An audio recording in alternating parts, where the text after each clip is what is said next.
நாளுக்குரிய வசனம் 1 ராஜாக்கள் 1ஆம் அதிகாரம் 14 பின்பகுதி. இப்போதும் என்னுடைய பிராணன் உமது பார்வைக்கு அருமையாக இருப்பதாக இப்போ அக்கா அழகாக எக்ஸ்பிளைன் பண்ணாங்க.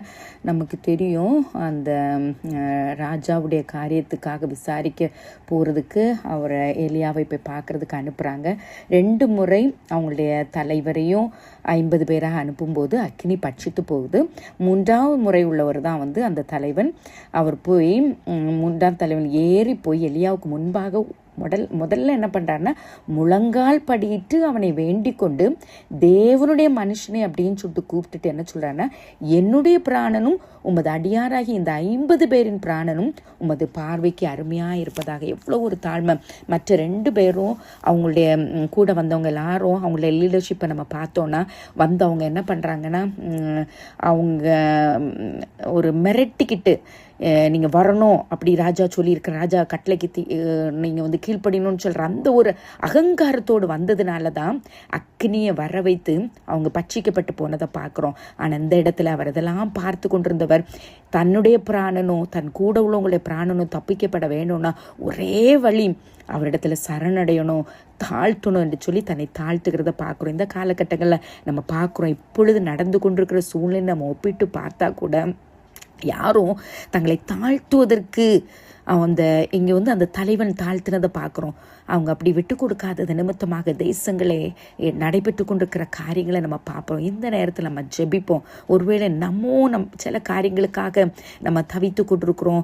இன்னும் இந்த காரியத்தில் எனக்கு ஒரு முடிவில்லை, இந்த காரியத்தில் எனக்கு இன்னும் பதில் கிடைக்கல, நம்ம ஒருவேளை திணறி கொண்டிருந்தோன்னா ஆண்டவர் நம்மகிட்ட எதிர்பார்க்குற காரியம், நம்ம ஆண்டோடைய சமூகத்தில் நம்ம போய் மண்டிட்டு விழுந்து கிடந்து எங்களுக்கு இறங்கும், எங்களை நினைத்தரணும், எங்களுக்காக இதை சொன்னீங்களே, செய்து முடிப்பேன்னு சொன்னீங்களே, இந்த வாக்கை தந்திருக்கிறீங்களே, எனக்கு இறங்குங்கன்னு சொல்லி ஆண்டோடைய சமூகத்தில் கேட்கும்போது கர்த்தர் கிருபை செய்ய வல்லவராயிருக்கிறார்.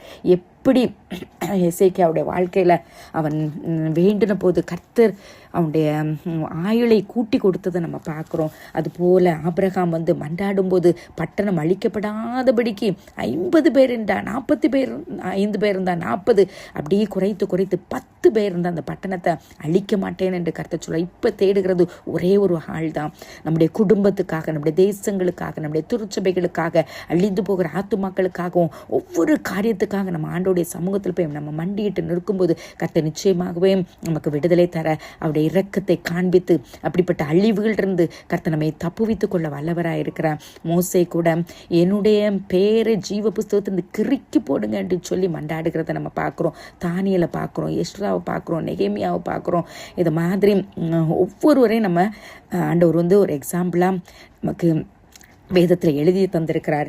நம்ம எப்படி இந்த மனுஷன் தேவ மனுஷனுடைய பாதத்தில் போய் விழுந்து கிடந்தது நம்ம செய்ய வேண்டியது நம்முடைய இருதயத்தை ஆண்டோடைய சமூகத்தில் ஊட்டும் போது அந்நாளுக்கு பதில் கொடுத்த தகப்பன், கடாட்சித்த தகப்பன், எந்தெந்த காரியத்தில் இன்னும் நம்ம முடிவு வராதபடிக்கு தவித்து கொண்டு கலங்கி கொண்டு கண்ணீர் வடித்து கொண்டு இந்த நேரத்தில் நம்மை தாழ்த்தி நாங்கள் பாவம் செய்தோம், என் குடும்பம் பாவம் செய்தோம், பிதாக்கள் பாவம் செய்தோம், எங்களை மன்னிங்க, எங்களுக்கு இறங்குங்கப்பா, உங்களுடைய கண்களை எங்களுக்கு தயவு கிடைக்கட்டும், உங்களை நாங்கள் நோக்கி கூப்பிடுறோம் என்று சொல்லி தாழ்த்தும் போது தாழ்மையுள்ளோருக்கு கிருபை அளிக்கிற தேவன், தாழ்த்துகிற பிள்ளைகளை உயர்த்துகிற தேவன், தாழ்மையுடைய இருதயத்தில் வாசம் பண்ணுகிற தகப்பன் என்று சொல்லி எவ்வளோ காரியங்கள் நம்ம சொல்லிகிட்டே போகலாம். நம்முடைய வாழ்க்கையை திருப்பி பார்ப்போம். எத்தனையோ நேரங்களில் ஆண்டவரே எங்களுக்கு வழி இல்லைன்னு சொல்லி ஆண்டோடைய சமூகத்தில் போய் கதறின நேரத்தில் ஏசப்பா நமக்கு விடுதலை தந்திருக்கார்கள். அதெல்லாம் நினைத்து நன்றி செலுத்தி இப்பொழுது நம்ம கடந்து கொண்டு போய் கொண்டிருக்கிற அந்த சூழ்நிலைக்காகவும் ஆண்டோடைய சமூகத்தை நோக்கி பார்ப்போம்.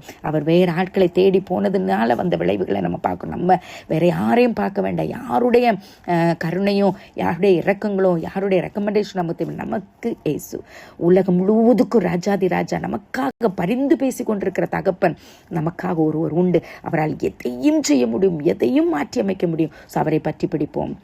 என்னை நோக்கி கூப்பிடு என்றே இன்னல் துன்ப நேரத்திலும் கருத்தாய் விசாரித்து என்றும் கனிவோடென்னை நோக்கிடுமே.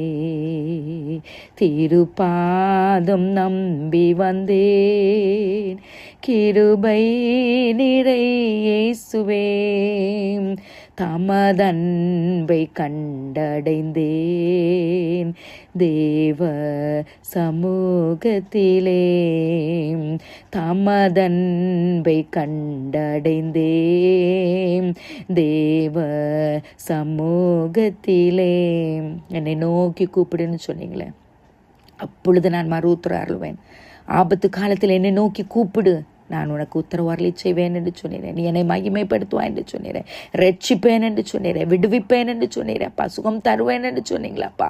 இந்த காரியத்தில் முடிவை கட்டளையிடுவேன் என்று சொன்னீங்க. இந்த காரியத்தை மாறுதலாக பண்ணி தருவேன்னு சொல்லுங்க. இந்த காரியத்தில் நான் உனக்கு வழியை உண்டாக்குவேன் என்று சொன்ன தகப்பனே, இந்த நேரத்தில் உண்மை நோக்கி கூப்பிடுகிறோம் அப்பா. மனிதனுடைய கருணையோ இரக்கமோ எங்களுக்கு தேவையில்லப்பா. நீங்கள் இறங்கி விட்டா எல்லாவற்றையும் நீங்கள் மாற்றி தருவீங்க, எல்லாவற்றையும் சாதகமாக்கி தருவீங்க, எல்லா விதத்திலும் எங்களை உயர்த்துவீங்க, கனப்படுத்துவீங்க, மகிமைப்படுத்துங்கப்பா.